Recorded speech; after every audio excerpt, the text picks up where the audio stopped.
You having a good time at CPAC?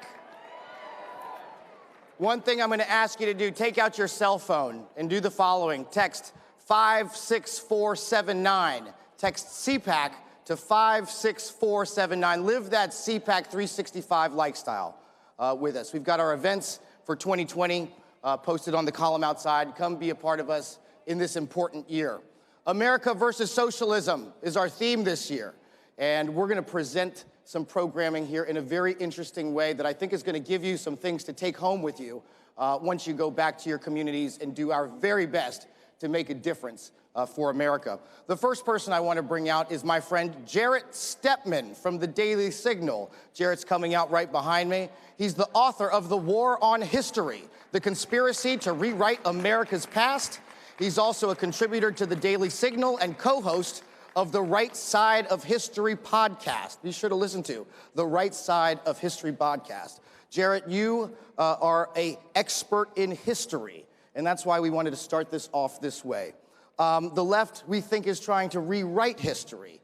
Let me ask you, what is the damage that can be done when history is reinvented for contemporary political purposes? I think you hit the nail on the head. It is being written for contemporary political purposes. There's a concerted effort to rewrite America's history. It's to change the narrative about what we are. And I think it's really directed at the institutions, the values that created this country. It's an attack on 1776. It's what the founders started in this country and that we continue in this country. I think there's an effort, especially many of you have heard of the 1619 Project created by the New York Times, which creates this narrative of victimhood, that your country, its values are ultimately bad. They're against you. And I think that is a deeply pernicious narrative, and I think it's for the sole purposes of changing what America is, changing us to become a nation that embraces ideas like socialism, radical ideas that are very much against the original American concept at its founding.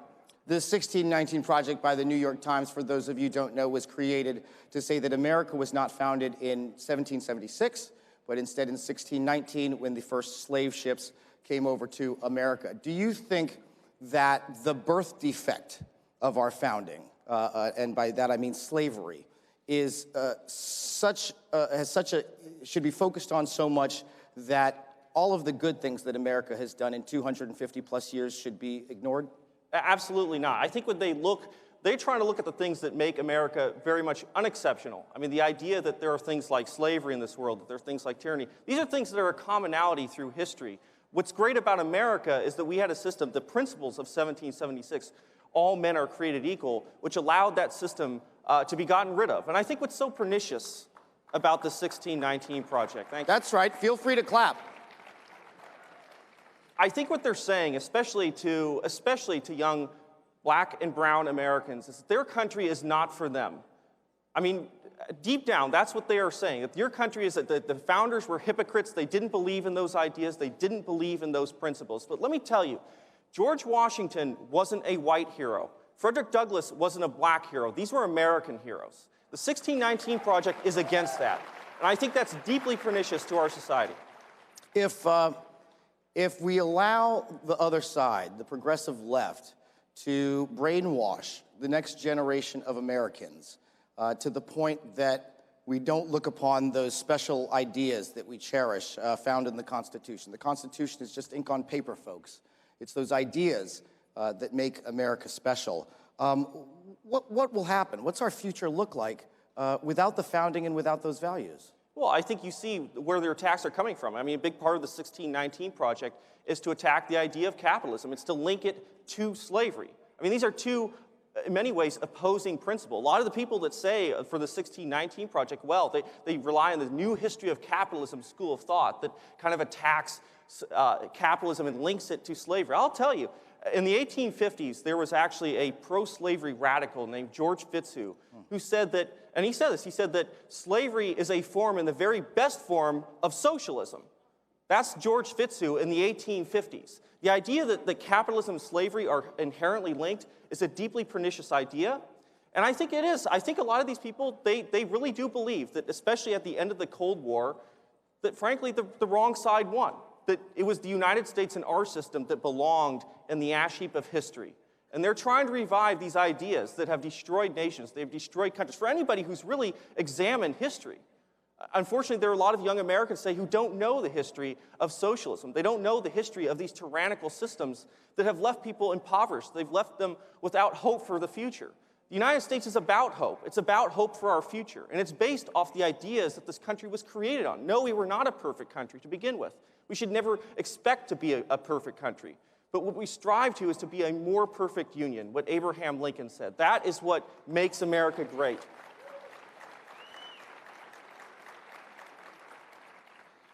It seems like politics has infected all sorts of our lives, that this struggle between left and right is there emerging battlefields. A lot of folks think that we've lost Hollywood. We're doing a panel later today on sports and how sports is becoming politicized between left and right, things that are supposed to bring us together in the past. Is the education system lost? I was going to ask you to envision a future of what happens when the textbooks begin to rewrite history, but I think the textbooks are already beginning to do that. Well, it is a big problem. I mean, it's a huge problem. And this has been going on for a long time. This is not something that started today. It's not something even that started with the 1619 Project. I mean, we talk about things like Howard Zinn's A People's History of the United States, which is used in classrooms across the country. The 1619 Project itself is partnering with the Pulitzer Center to get their curriculum in classrooms across the country. Standards that are in the Common Core curriculum. And this is something we talk about, why Common Core was such a bad thing.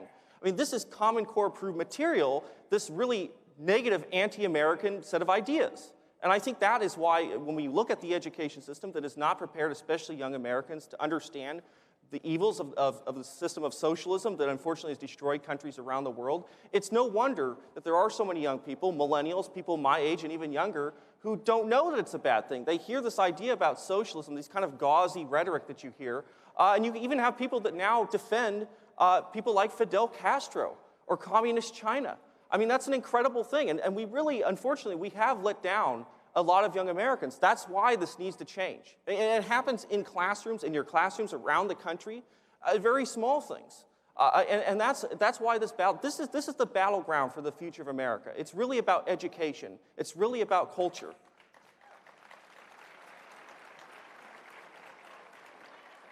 Are you at all shocked that in a few months, that later this year, that America could tumble and become a socialist America, given that over the arc of history, that, I thought it was over when the Berlin Wall came down and we had won that fight. In Vietnam, that was a struggle against communism. The war in Korea, obviously a great deal of tension in that part of the world still today. Do you think that generational fight for our kids is still going to be going on? We just have a place to play in it in our lives and we'll pass the banner? Or do you think we have a chance to actually push back hard enough to make socialism such a repulsive option for future generations? Yeah, I want to relitigate this on the grandest stage, because I think the idea, especially when we talk about the Cold War, the differences in ideology, how one can see in the 1980s when Ronald Reagan was rightly calling the Soviet Union what it was, which is an evil empire. We have somebody like Senator Bernie Sanders who goes to the USSR to praise elements of their system. Elements of the system, and that shows you what the differences between the United States and those communist systems. You really have to really pour through the muck, frankly, to find anything nice to say about the Soviet Union or any of these communist countries, and yet they try to highlight the things that make us bad. Frankly, the differences between those systems couldn't be more stark, and I think that Americans are going to get a re-education in what the differences was between those systems in the Cold War, and that matters for us today. It matters for the next generations. Yes, we are just one generation away from tyranny. But we're going to have this debate on the grandest stage. And I think the differences between a socialist system and a capitalist free system couldn't be more stark. I see your wonderful wife over there, Inez, who has been so helpful to CPAC this year, helping us think about some of these issues and helping us find the right words and how to describe these important ideas that we're talking about over the course of 4 days. You guys didn't honeymoon in Moscow, did you? No, we did not. Please, a nice CPAC round of applause, ladies and gentlemen, for Jarrett Stepman. Thanks, man. Appreciate you. You're great. And let's bring out our next two panelists. From Blaze TV, John Miller, And from the Walk Away campaign, Brandon Struck.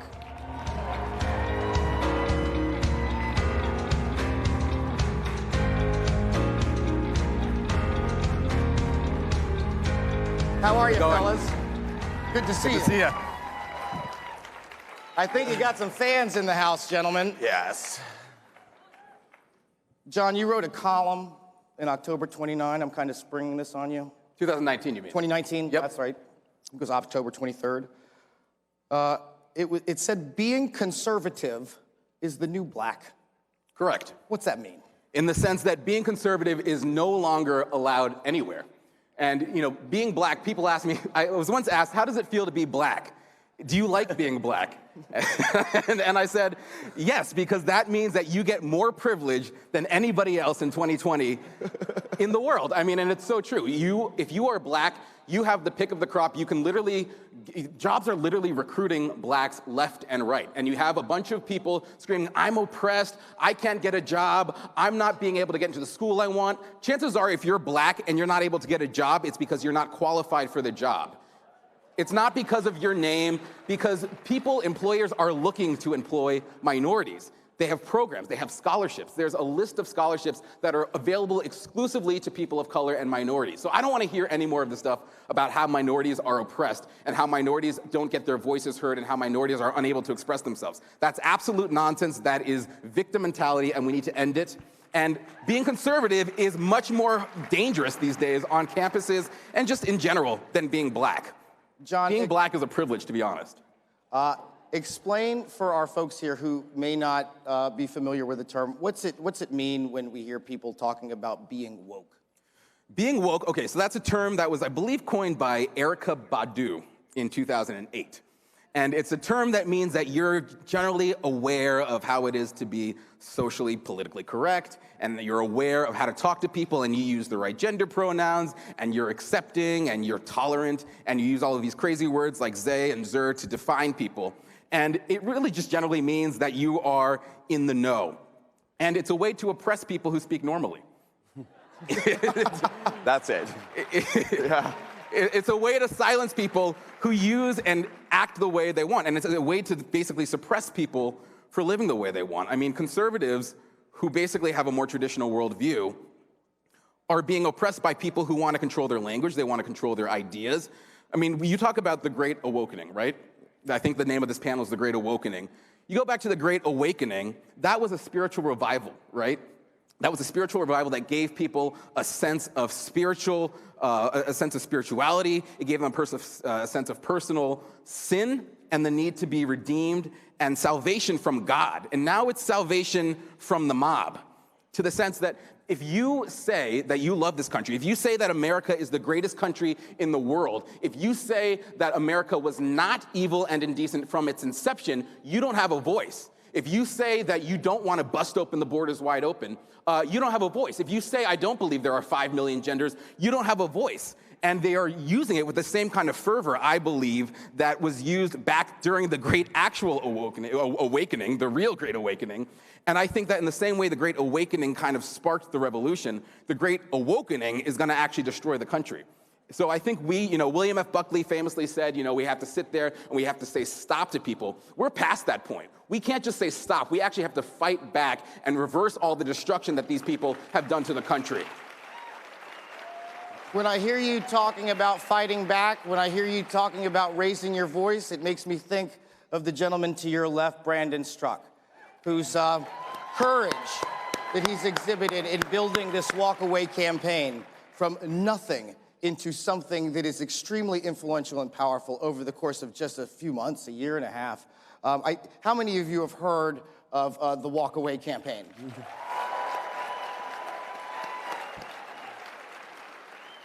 Awesome. Brandon, in 2016, I was outside at a hotel, or 2015. They said, who do you like in this wide open Republican field with 15 candidates? And an older lady said to me, I don't want to tell you. And I said, well, why don't you want to tell me? You don't know me. You're just on a road trip. I'm here at the hotel. She says, I'm embarrassed.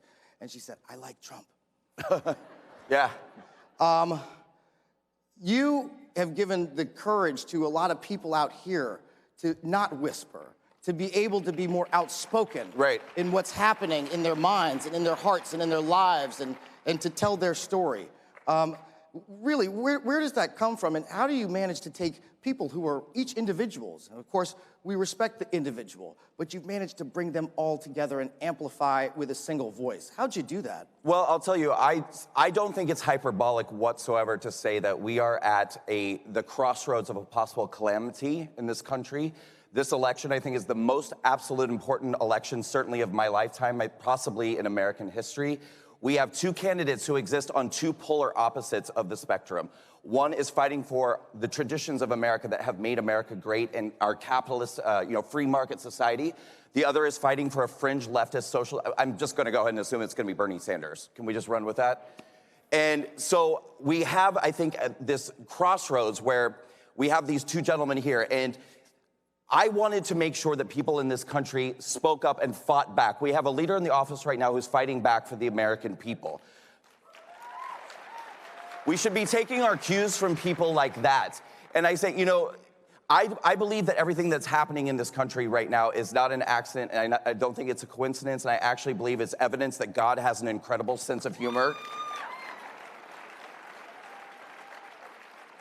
Because we have Donald Trump in the office right now, and I believe that it was not an accident that a gay former liberal decided that he was going to start a movement to bring people away from the Democratic Party and encourage conservatives to stand up and speak up and use their voice. And I'll tell you why. I've lived in the closet before. I've done it. It's not great. I've lived inauthentically. I've hung my head in shame. When I decided I was moving over and I was going to become a conservative, I said, I don't want anyone else to ever have to feel ashamed of what they believe in, their authentic beliefs, and that no one should ever have to be in the closet again. That's why when I created the Walkaway campaign, I told people, make your testimonials, use your voice. Everybody walks around with a video camera in their pockets at all time. And that video camera connects directly to social media, Twitter, Facebook, Instagram. There is no longer any excuse for the liberal media defining the narrative of who you are and what it means to be a Trump supporter, what it means to be a conservative or a Republican. They can call you a racist, they can call you a bigot, they can call you whatever you want, but it's up to you to use your voice and take the narrative back of what it means to be a Trump supporter and a conservative. We are encouraging people. With Walkaway this year, we're pushing this hashtag unsilent. I want everyone to become unsilent. The silent majority era is over. From now on, we are the unsilent majority in this country. Brandon, very, very quickly, you've been putting events on around the world. Conservatives generally have avoided the notion of identity politics. You've flipped it on its head. You've deconstructed it. You're hosting events with Muslim Americans, with African Americans, with the LGBTQ community. What's your approach in a minute on identity politics? Well, I think that conservatives in general need to get on the same page with what identity politics actually is. Some people will say, well, we shouldn't be engaging in identity politics. Look, the left is engaging in identity politics. They are marketing themselves to Black Americans, Hispanic Americans, LGBT Americans. Meanwhile, the Republicans, conservatives, we're not even talking to these groups at all. So what I'm doing is actually going into these communities and going into college campuses. We're holding events for these various minority groups, and we're saying, look, we understand what you believe. We understand how you've been marketed to, how you've been deceived, but we're telling you that there's a better way. Step out of that groupthink, step out of the identity politics, and embrace your individual identity as an American. There is a seat at the table. There is a seat at the table for all Americans, despite your race, gender, or sexual orientation. I just want to tell everybody really quickly about two things we're doing with Walkaway. May 1st in Nashville, Tennessee, the Walkaway American Women's Town Hall. This is an event to make American women proud, that doesn't, women who don't feel represented by third and fourth wave feminism. Come there on May 1st, Nashville, Tennessee. We have Lara Trump, Judge Jeanine, Diamond and Silk. It's going to be incredible. And the Unsilent Majority March on Washington on October 3rd in Washington, D.C. I want to see everybody there. We're going to become #unsilent. John, before I let you guys go and we move on, it used to be, inappropriate in my mind and a conversation killer. When you disagreed with someone, you say, that person's crazy. And, it ends the conversation. I think it's a compliment. In this day and age. In my mind, the new one is, that person's racist. Yeah. And it shuts the whole thing down. You can call anyone racist, and then immediately you don't have to argue with them.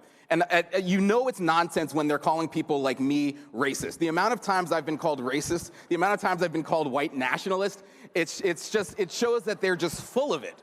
It just shows that their arguments are full of holes. They bring nothing to the table. Their war chests are empty. And we are able to, like you said, Brandon, bring people in and say, and at least provide people with the strength to know that we are the majority. We are going to fight. We're going to win. And we will not be silenced by these thugs, by these communists, by these socialists who are literally trying to introduce authoritarianism to introduce their vision. We have to fight back, and we have to let them know that they will not silence us. It's over, and we will win this fight in 2020. Thank you, gentlemen. If we don't get this done in 2020, I will meet you both in the gulags. Thank you, sir. John Miller, Pleasure. Brandon Struck. Thank you very guys. I think we're going up this way. That way, that way, that way. Show your love, ladies and gentlemen. And for our final piece of this presentation, we're going to bring out from the Epoch Times, Joshua Phillip and Morgan Zegers from Young Americans Against Socialism. Joshua is the senior investigative reporter for the Epoch Times and host of the China Report, contributes to many networks. Morgan Zegers is the CEO of Young Americans Against Socialism. How are you guys? Hey, thanks Good for to see having ya. me. Thank you. Pleasure. Pleasure indeed. Hi. You have many fans here, Morgan. I'm going to start, Joshua. Help us define socialism. You're the expert on the topic. You're more well-versed than I am. What is socialism? So a lot of people confuse socialism and communism. They don't know how they interrelate. If we go into the ideas of what it really is, it is the dictatorship of the proletariat. It is where the government has seized every single part of the society and uses every single part of that society to drive it towards the goals of communism. It is meant to annihilate your moral values, to annihilate your religion, to annihilate your culture. In the Communist Manifesto, it says that communism destroys all religion and all morality. And we make the mistake of negotiating with these socialists just on the basis of economics, when in reality it is about metaphysics and ontology. It is about attacking and destroying your values, your culture, your ideas, and the foundations of your society. That's a pretty dark picture you're painting. Morgan, why are so many young folks these days infatuated at this idea of a socialist America? Well, I know a recent poll came out a few months ago, said 70% of people my age would vote for a socialist. My counter to that is I don't think 70% of people my age want to seize the means of production.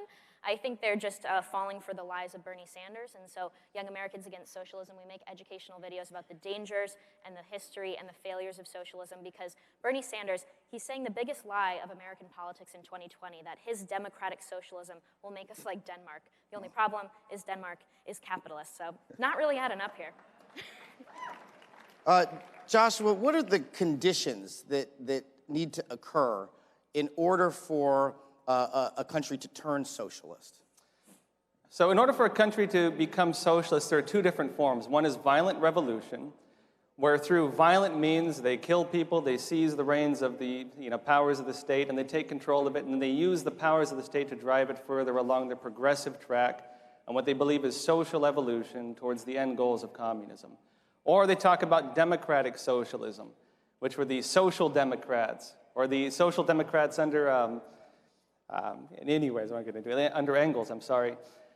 The idea is then they achieve it through democratic election. People, through willful voting, choose to implement this totalitarian regime. Do you think that elections matter anymore? There are lots of cases where the will of the people is often thwarted. Are we already creeping toward that type of attitude in our politics? I think we were for a very long time. I personally think socialism is in its death throes. I think there is a resurgence where people are waking up and they're seeing it for exactly what it is. Yeah. Morgan, it was our granddaddy's fight. It was our parents' fight. Now it's our turn to make that struggle.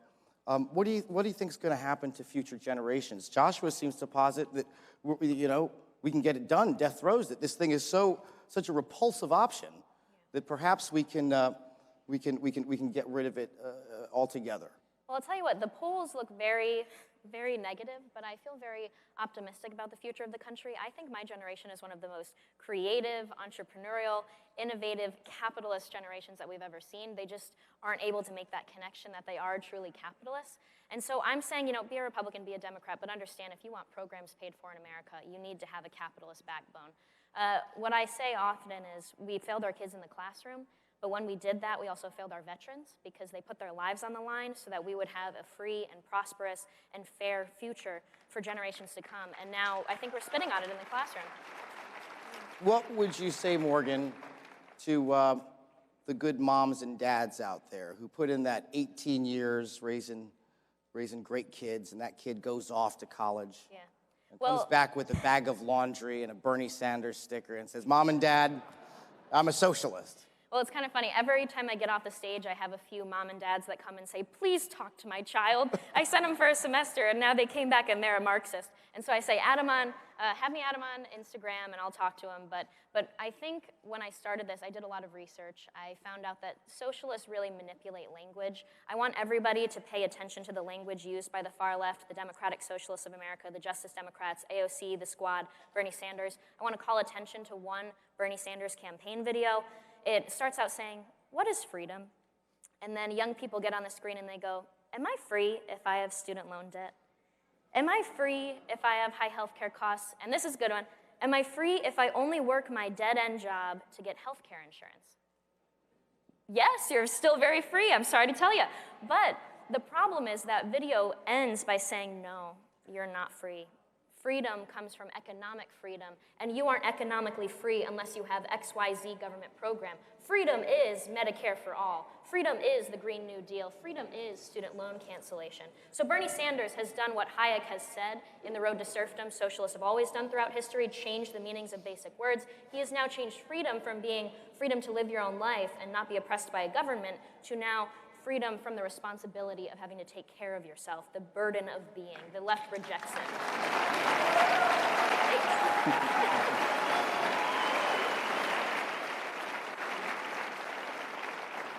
CPAC, you heard from our friend at the top of the day, our friends Gordon and Lydia Chang, talking about our friend in Hong Kong, Jimmy Lai, who is a supporter of the Hong Kong student protest movement. And CPAC stands with Jimmy Lai, and we stand with those freedom fighters in Hong Kong. Joshua, describe for us, so that, bring it home, how the PRC socialist style works and the impact that it has on the citizenry and down to their individual lives. So let's be clear what socialism is. So China is ruled by the Chinese Communist Party. They call their system socialism with Chinese characteristics. When they took power, they killed 50 million to 70 million people. To this day, they still have concentration camps. They still kill people for believing in religion. They still dictate what you can or can't believe. They still say that if you want to be a Christian, you have to recognize the state first and God second. In fact, if you go into China and you have the 10 Commandments on the wall, they say you have to strike off the first one because the first one is not in line with Communist Party doctrine, because you cannot acknowledge a power higher than the party. If you're a Catholic, you can't acknowledge the Pope as being above the party. The party comes first. And when it comes to what Chinese people are facing, they are living under a tyrannical regime that masquerades as a capitalist society. It is, you could call it state capitalism if you want to be funny with it. And this ties into one of the real funny traits of socialism, is that all these young kids think that socialism is going to free them from these tyrannical corporations, when in reality, what it is state capitalism. They do not get rid of the factories. They have never gotten rid of the factories. They do not plan to get rid of the factories. It's the state seizes control of the factories and then controls every single economic power in the country. They don't get rid of any single thing that people believe they're fighting against. It is a system of slavery. It is one that takes control of every single part of your life, denies you the access to the fruits of your labor, tells you what you can and cannot think, and tells you what you can and cannot believe. That is slavery in every single form, down to a level beyond what we've ever seen before, down to your spiritual level and your ability to think freely. We began this conversation, this presentation, talking about slavery. We're ending this conversation talking about slavery. Morgan, what you have, when I first met you, you gave this very hopeful soliloquy about how there's still hope for young people, that even if you are attracted to this socialist thing, that there's so much room for common ground in young people that is being neglected, whether that's in the media, whether that's by the political system. Speak for one moment before we introduce our next speaker, Maj Touré, which you don't want to miss, folks.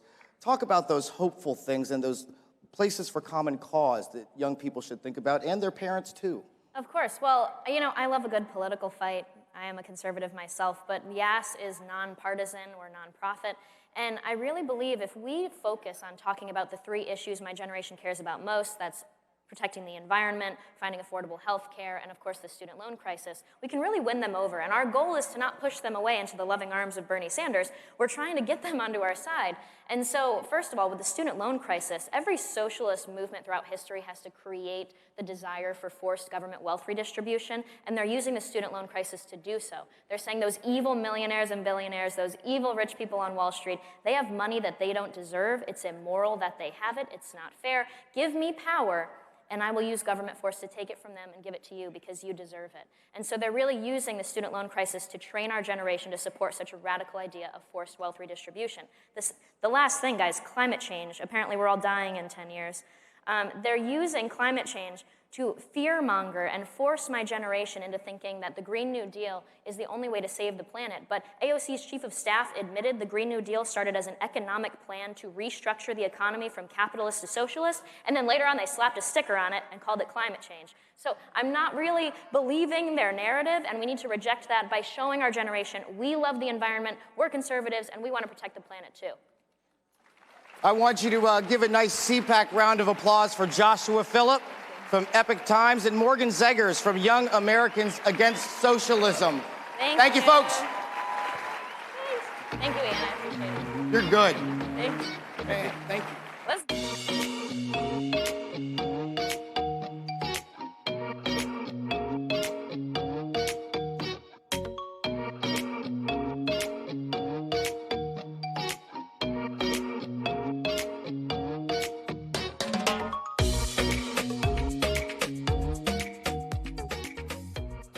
Following the panel on socialism, we are talking about living conservatism courageously. Please welcome Maj Touré.